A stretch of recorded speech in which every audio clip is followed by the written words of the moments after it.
I mean, what was your favorite performance from tonight's game in which I didn't give the Wild a chance? Hardly anybody did. Shorthanded, they beat the Boston Bruins 4-3 in overtime, folks. Kirill Kaprizov with a couple of goals. Is he back? Let's talk about it on tonight's Locked on Wild postcast.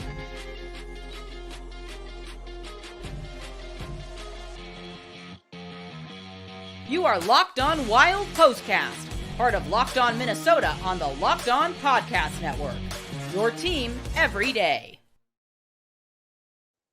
What's happening, everybody? The Minnesota Wild pick up a 4-3 overtime win over the Boston Bruins here tonight to finish the back-to-back with precisely 2 points, which is exactly what we had hoped that they would be able to do in probably the game of the year so far. This was just a heavyweight bout between the Minnesota Wild and the Boston Bruins. And before we even fully dive into this game, we had a correct call in last night's Locked on Wild postcast. And so I need to give full credit to Quadrum, who yesterday called Kirill Kaprizov scoring. And he scored twice. He nailed it. He said that not only was Kaprizov going to build off of what he did in yesterday's game, but that he was going to score. And so props there to Quadrum for nailing that call on Kirill Kaprizov in last night's postcast. But I want to give myself a pat on the back as well, because if anybody watched the Locked on Wild pregame show for today, we went with a different format specifically for this game of going with players that needed to step up. And who did we mention? Who did we list as the players that needed to step up in this game in order to give the Wild a chance? Marcus Johansson, who scored. Ryan Hartman being the other portion of that second line for Marco Rossi as a winger for that second line. Ryan Hartman scored. Kirill Kaprizov scored twice. And Marc-Andre Fleury stood on his bleeping head, and it all leads to the Minnesota Wild coming away with the win here in this one tonight. Folks, it's simple for why this happened is that the Wild realized that in order to pick up a win in this one, they were going to have to step up and take it.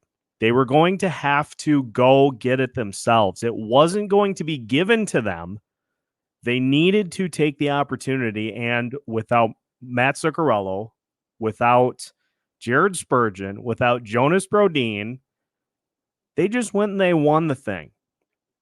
And there just are so many performances from this game that were outrageously fun.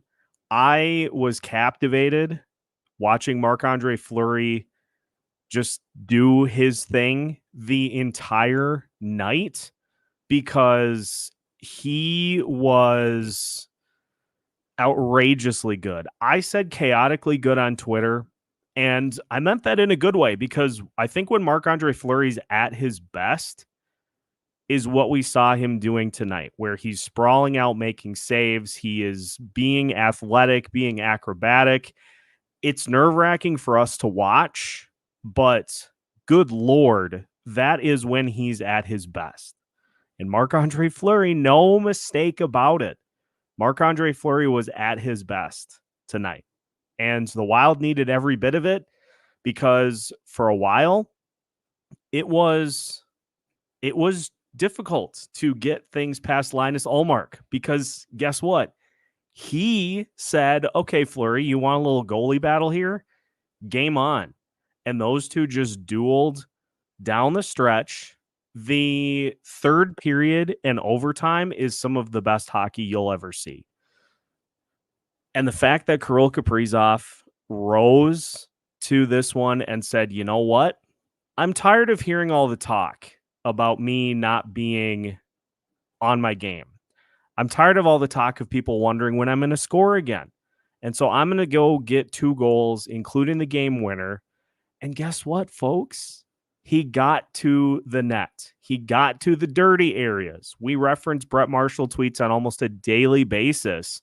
He got to the dirty areas right in front of the net. And it's no coincidence that by doing that consistently, the goals came. And that was how the Wild scored every one of their goals, is getting right up to in front of the net and being able to just rifle one past. It is going to be hard for me to lay down and go to sleep after this type of a game, because the vibe, if you'll all recall, the vibe heading into this game could not have been more diseased than it was. We get the news today that Mats Zuccarello is going to be out week to week, and it's, oh boy, that is one loss that you really can't afford, in addition to Spurgeon and Brodin. And they fell behind early. The Bruins did a good job of getting that goal to kind of suck the life out of the arena to make it 2-1 with literally no time left on the clock. But the Wild just kept battling. They kept it close. They were able to keep it to within a goal. And then they go and they get the Kaprizov goal and they get the Hartman goal. And we're like, what is going on here? What is happening? And then despite the best efforts,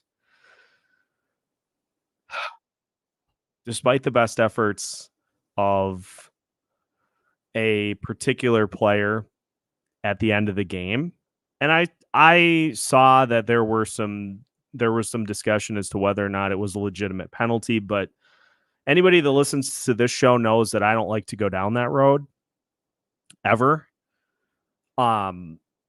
That was, despite the best efforts and despite Boston tying it up with a few seconds left in the game, despite all that, then the Wild just come out firing in overtime, and it had the feel of a team that just was not going to take no for an answer. And, I'm seeing comments about people talking about Pat Maroon being physical in this one, and the Wild just not accepting some of the things that Boston was trying to do to frustrate them.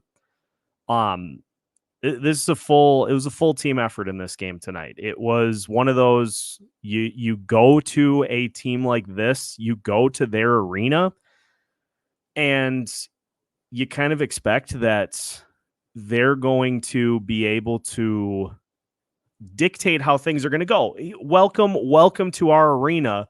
This is what's going to happen, and you're just going to have to be okay with that. And the Wild were like, no, that's not how this is going to work. And so what this does for the rest of the season remains to be seen. But what it tells you is that it's there. It's there for the Minnesota Wilds, the opportunities to compete against the teams that are up near the top of the standings. Boston hadn't played since Saturday. Boston was well rested. The Wild just played last night. You got players dropping like flies. This should have been a game that Boston was able to just handle their business. And Marc-Andre Fleury, Kirill Kaprizov, amongst several other players, would not be denied. And this is one that gets your juices flowing. As you can tell, I'm jittery just sitting here. And so we have a lot to get to. We have a lot to get to here as we continue, including since I am on vacation the next 2 days, little victory celly beverage, I think, for me to take in what was just an unbelievable game for the Minnesota Wild here. And so we got a lot coming up. We'll recap some of the best performances here from tonight.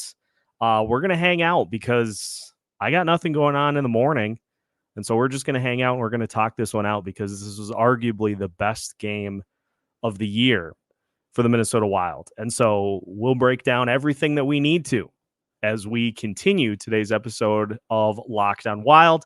Today's Locked on Wild postcast even coming up. More is coming up after this. Today's Locked on Wild postcast is brought to you by FanDuel, official sportsbook of Locked On. And as the weather gets colder, the NFL offers stay hot on FanDuel. Right now, new customers can get $150 in bonus bets with any winning $5 moneyline bet. That's $150 if your team wins. If you've been thinking about joining FanDuel, there is no better time to get in on the action. I hope you took the Minnesota Wild to play spoiler here in this one, and maybe even Kirill Kaprizov as an anytime goal scorer, because if you did, not only did you get $150 in bonus bets, you also cashed in on some of those elite prop bets that you can get from FanDuel, whether it be spreads, player props, over-unders, or more, all available at FanDuel. So head to FanDuel.com/lockedon to kick off the NFL season. FanDuel, official partner of the NFL. Today's Locked on Wild postcast is also brought to you by Game Time. The holiday season is here, and if you are trying to send a family member to a concert, to their favorite sporting event, or to a comedy show after a nice dinner, Game Time is here to help make the ticket buying experience as stress-free as possible. Because let's take a look at some of these situations that can happen when you're buying tickets. They're either too expensive because you waited till the day of, or your view is obstructed. You go to the venue and you can't see the stage. Nobody wants to deal with that. So Game Time can help you by offering the lowest prices on tickets up to the day of the event, and also views from every seat in the arena. So take the stress out of buying tickets with Game Time. Download the Game Time app, create an account, and use code LOCKEDONNHL for $20 off your first purchase. Terms apply. Again, create an account and redeem code LOCKEDONNHL for $20 off. Download Game Time today. Lowest last-minute tickets, lowest prices, guaranteed.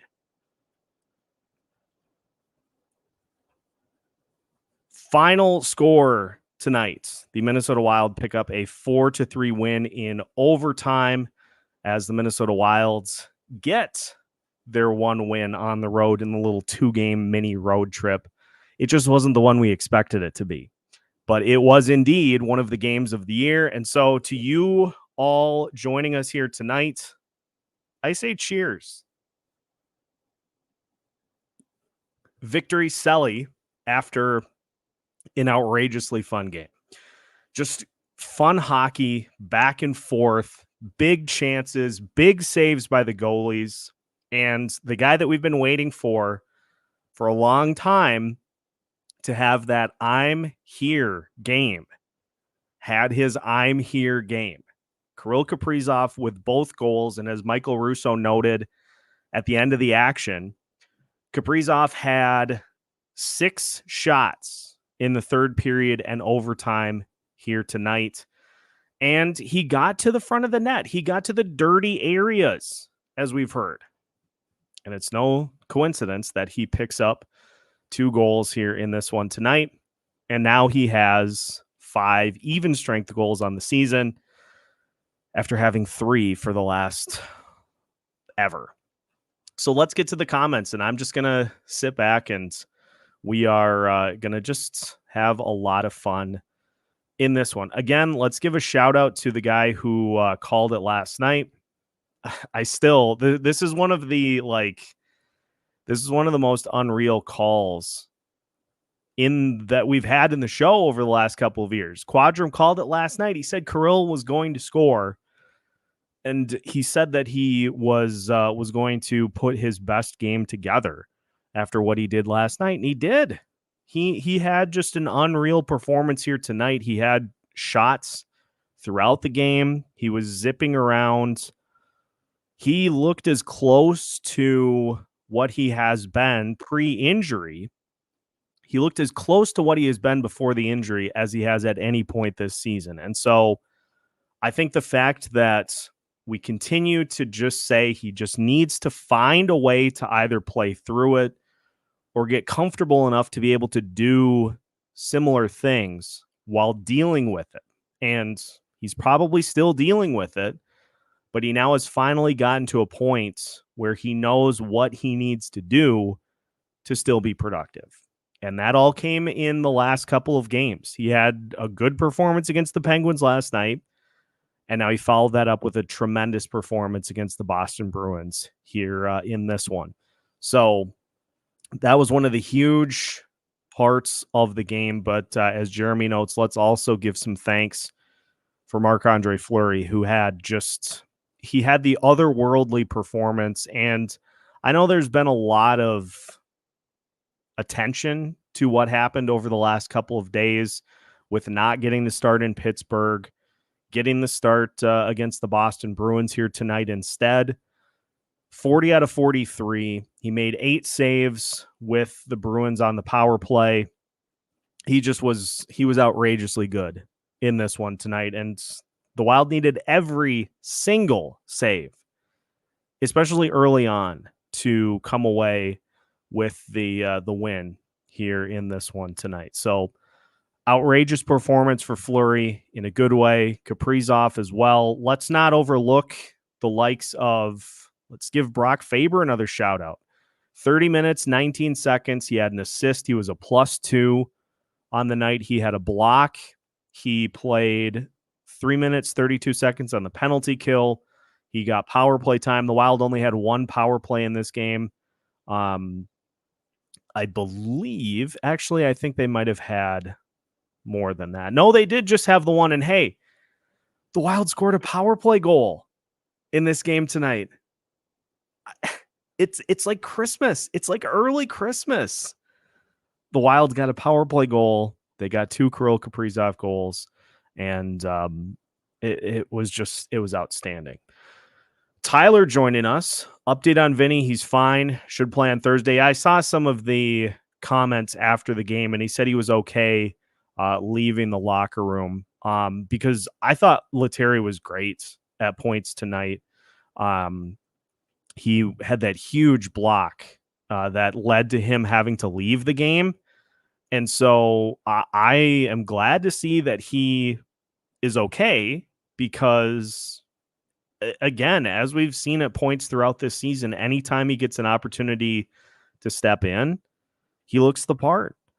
And so if the Wild can keep him in the lineup, that's going to really help weather this loss of Mats Zuccarello for as long as he is as long as he's in the lineup. So it was a great game for Lettieri. He continues to do really good things with this team. He feels like just a perfect fit on that fourth line.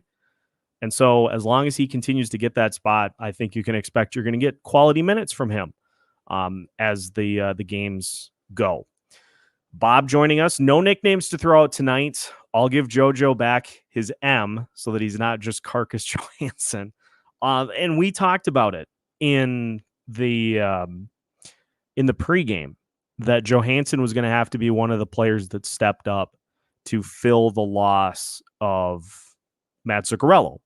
And Johansson talked about it when talking with Kevin Gorg after he scored his first goal. He said it was great to get that monkey off his back, but he needs to do more of it.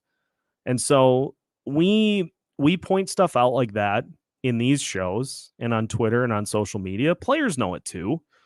And so I think we just have seen a couple players in Kaprizov and Johansson specifically who just were kind of feeling the pressure of not being able to score for several games. It has been since December 5th since Kaprizov scored, and it was, I think, 15 games that Johansson was unable to get one in the back of the net.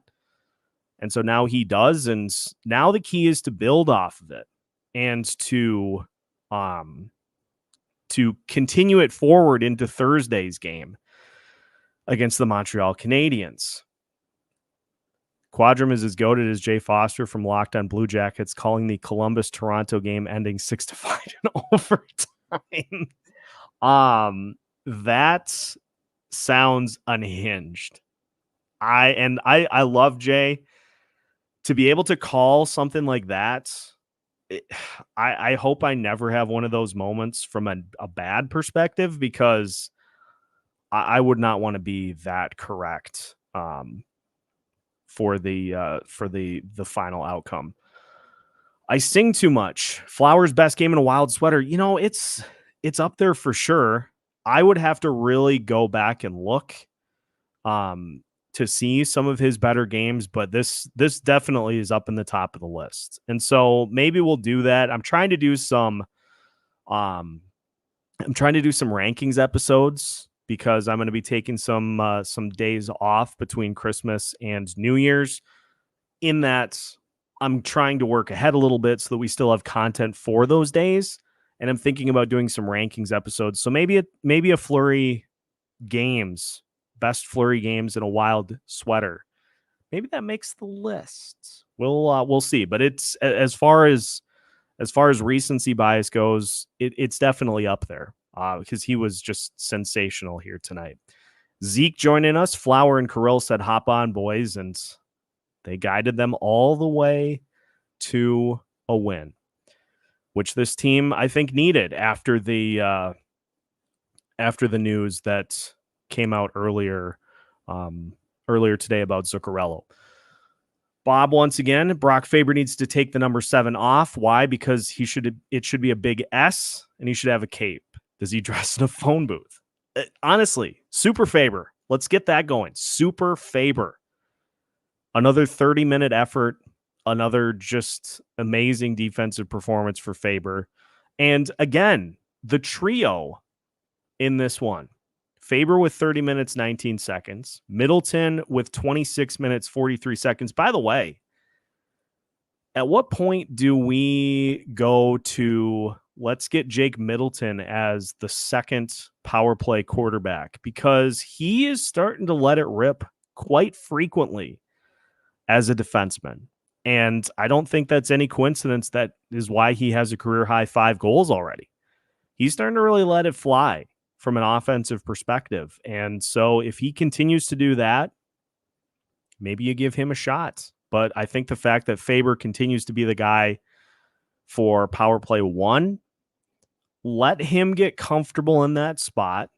Let him grow. Let him learn from, okay, this didn't work this game, so now we're going to try this. Let him learn from the ebbs and flows. And the only way that he's going to do that is by continuing to get that spot and continuing to get opportunities to just try things. So Faber, QB1, Middleton, QB2. We'll see. Kaprizov just getting hot before the Canadiens game at home. Yeah. Spoiler alert, Kirill Kaprizov loves playing the Montreal Canadiens.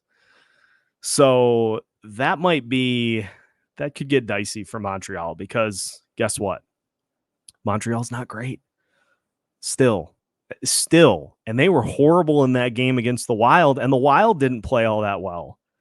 And Montreal still got beat 5-2 and just gave up a ton of special teams goals. It could get dicey for them come Thursday. Pastrnak is just outrageously good. Could you imagine a Kaprizov, Boldy, Pasta line?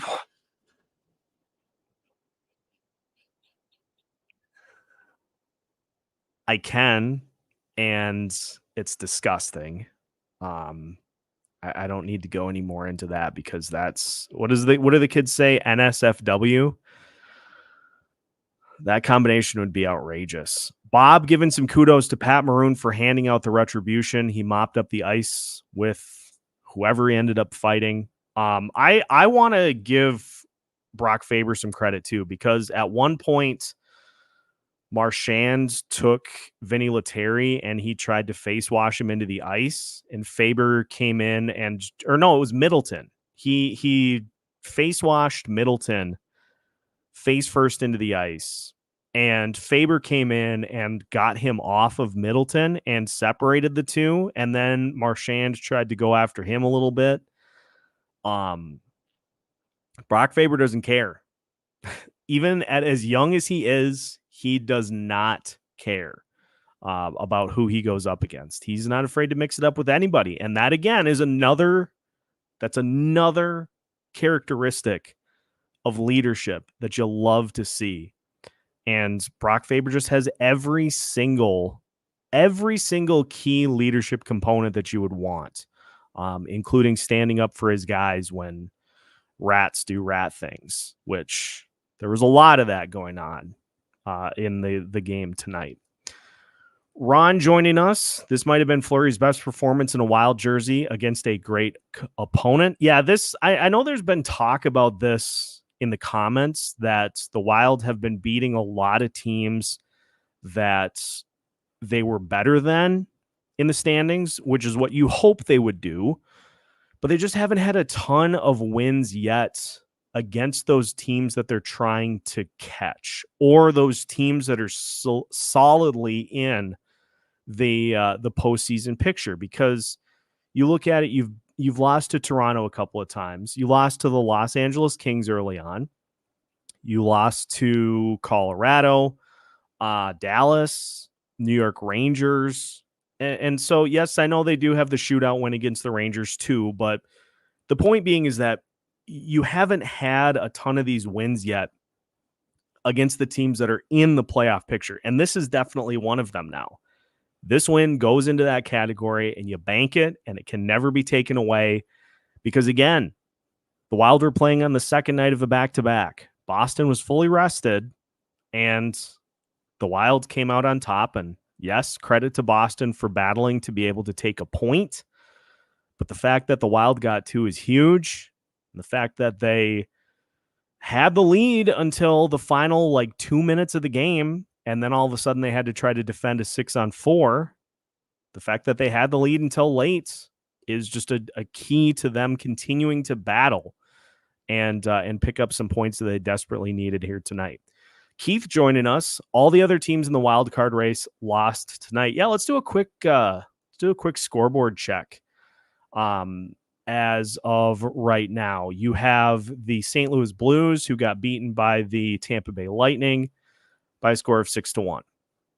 Vancouver beat the Nashville Predators by a score of 5-2. And the other games that are currently in progress, the Ottawa Senators getting the "we just fired our coach" bump as they lead the Arizona Coyotes 3-1 after 2 periods.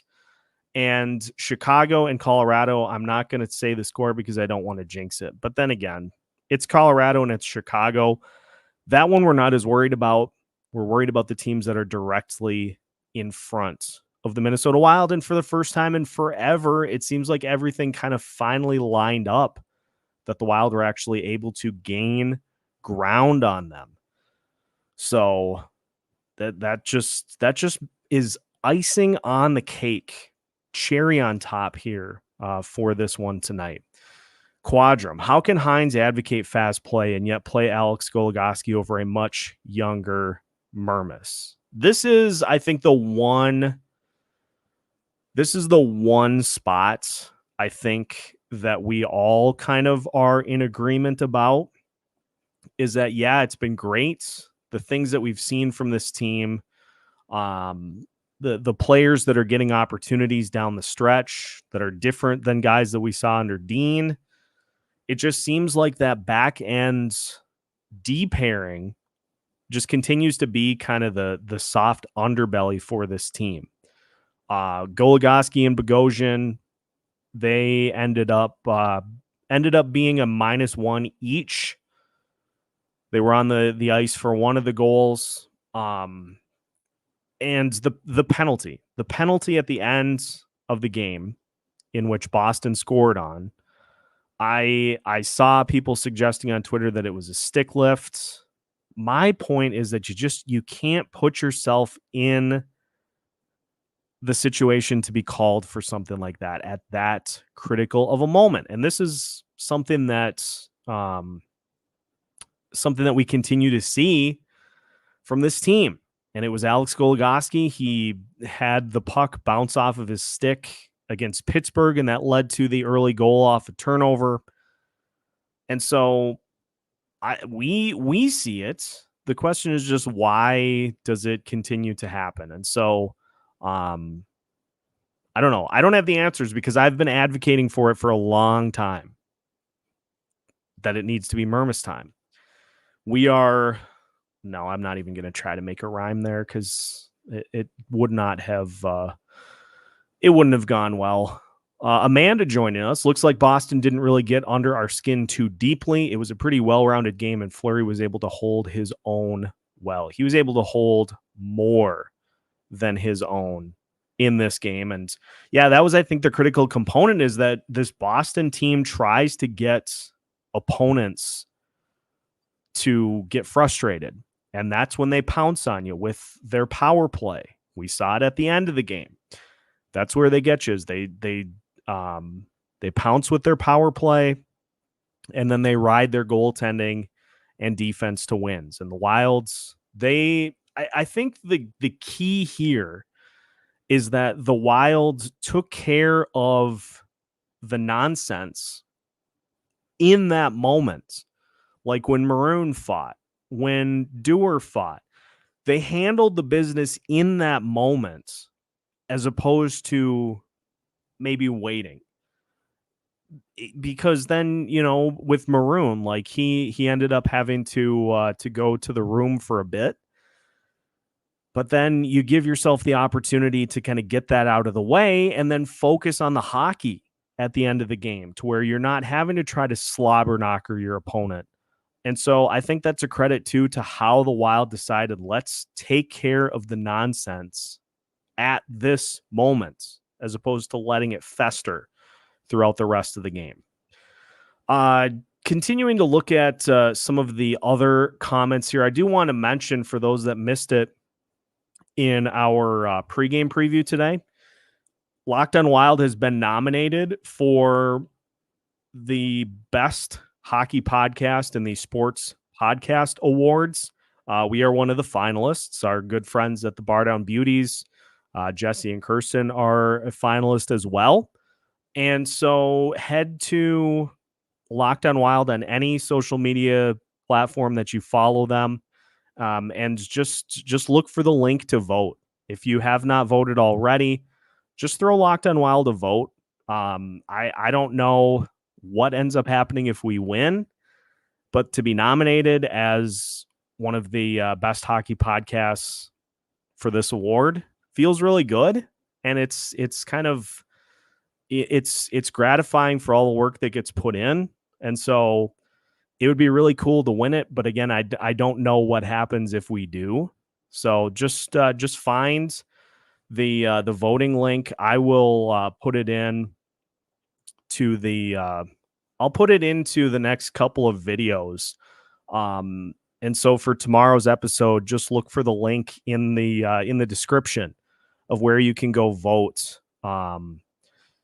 Because again, it would, I think, it'd be fun to come away with the win there, in that. Let's look at some of the other comments here. Denny teasing some news regarding the Super Show that we've been working on. And so I look forward to hearing that.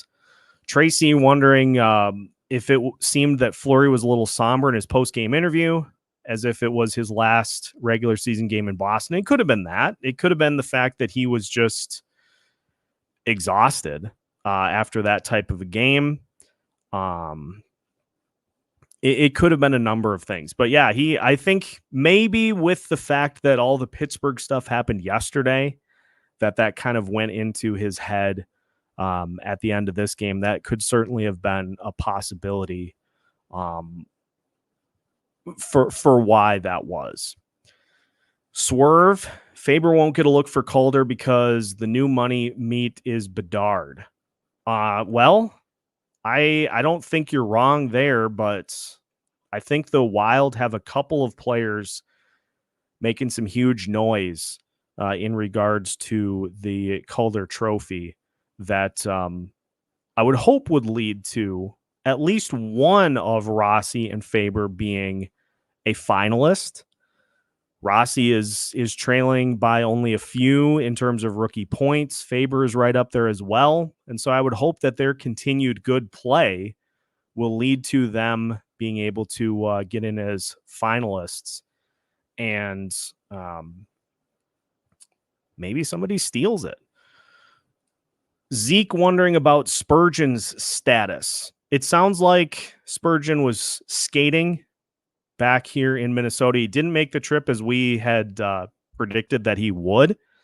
But I would imagine that he's got to be getting close, especially the fact that he hasn't been put on long-term injured reserve yet. So I would imagine it's got to be soon. And maybe at that point, then we get one of the guys that we have wanted to see out of the lineup finally out. But I would imagine it's soon, but I'll try to do a little digging there and see if we can get a more concrete timetable as to when he is back. B Lake, when will Lambos be ready? I would imagine Lambos will be given an opportunity out of training camp next year because you've got Alex Goligoski coming off the books. And so you open up a spot there. Now, maybe that spot ends up being for Damon Hunt this year. But I would imagine because he looked pretty good in camp before the season. This is one thing, though, that this Wild team does and has done well. They've learned from the Marco Rossi situation last year. They don't rush prospects. Matt Boldy showed that he was ready to rock, and he hopped up into the NHL lineup, and he hasn't looked back since. Rossi last year, whether it be lack of good usage or just some of the things that he was doing himself, he ended up going down to Iowa, working on key things, and he has been one of the best players, one of the most surprised players on this team so far this season, because they didn't rush him back up after that. And Jesper Wallstedt continues to cook down in Iowa.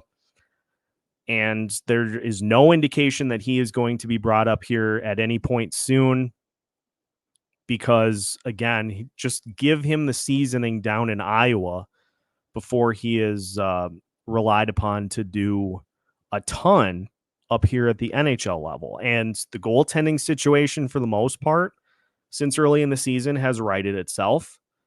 So there isn't that call yet for Wallstedt to hop up here and try to save things. That's the thing you worry about with these prospects, is that them coming up, you're going to depend on them to save you.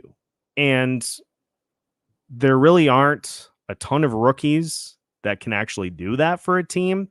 They can come in and play well, but a lot of times you just want your rookies to come in and to play critical roles, to play key roles, but to not be the one that is expected to save your season. So I would imagine we'll see Lambos at some point within the next couple of years, but I would not think that it would be before next training camp next season. That might be the earliest, and then maybe at some point during the year, but beyond that, it probably won't be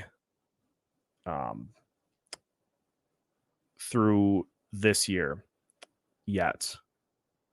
Denny continuing to hold my suspense here with Super Show. And now I have finally caught up to the end of the comments here.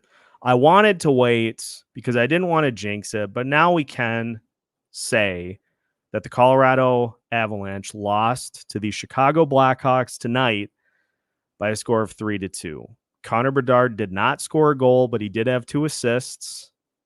Ryan Donato scored for the Chicago Blackhawks. Whoop-de-doo.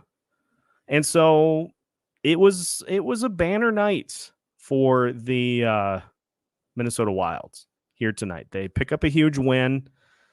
They gain some ground on all the teams in front of them. Kirill Kaprizov scores 2 goals. Marc-Andre Fleury looks great. And we can hope. I'm going to put this on my Christmas list because I am going to do one of these types of episodes before we get to Christmas this weekend. I'm going to write up a Christmas list for me, and we'll see what we get. Now, I know roster freeze, and so this will be more so when the rosters reopen, but I'm going to put together a list of stuff that I'd like to see happen, and we'll see what I end up with. But a fun win here tonight, to say the least. And so glad that we're sitting here vibing 40 minutes after 40 minutes and counting after a big win for the Wild. And we hit our requisite number of Merrill and Goligoski comments. And so we I think hit the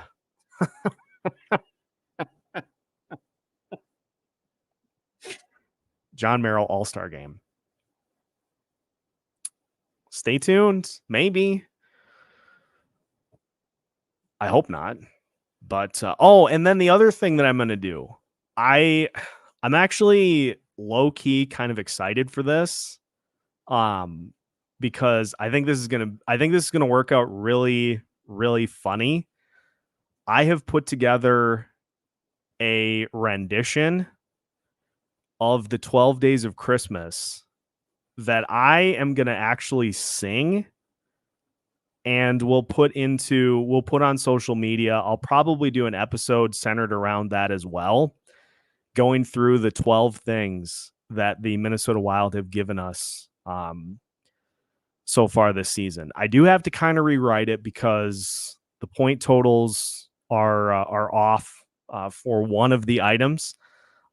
So I'll have to tweak it a little bit, but I'll probably do that while I'm just sitting around and not doing anything for the next couple of days. So we'll get that going, because I know a lot of the other podcasts have done some Christmas themed content. And so we're going to hit that hard over the next few days, but just wanted to vibe out and enjoy a thrilling win for the Minnesota Wild here tonight. That is, I think, going to wrap it up for tonight's Locked On Wild postcast, as the Minnesota Wild pick up a 4-3 overtime win over the Boston Bruins. Will, no, those are just photos. If any of you are familiar with the minimalist art, he does a ton of, minimalist with Target Field, with US Bank Stadium. I can't think of the name of the artist, unfortunately, but it is basically a minimalist of inside the XL Energy Center and the Minnesota Wild logo here over my left shoulder. So that's what those are. But 12 Days of Christmas, the 12 things that the Wild gave to us over the holiday season. I have a better idea that Alex and I are going to do for our Monday episode. That will be a lot of fun too, but I'm going to solo sing this. I'm going to solo sing this one for the brand, but I've got a great idea for Alex that I think you guys are going to bust a gut over. So we're going to have some fun over the Christmas holiday here over these next few days. So I think with that, we're going to tap out. Appreciate everybody hopping in here tonight for another elite Locked On Wild postcast. Again, make sure that you let your friends know.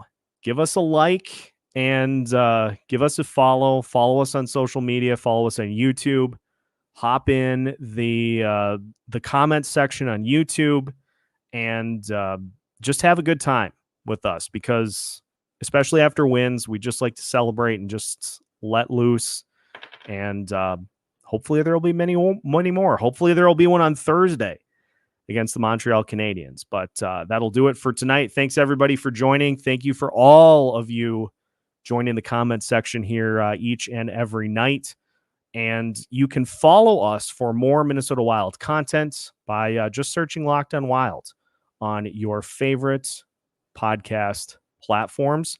We've got new episodes for you every Monday through Friday as part of the Locked On Podcast Network.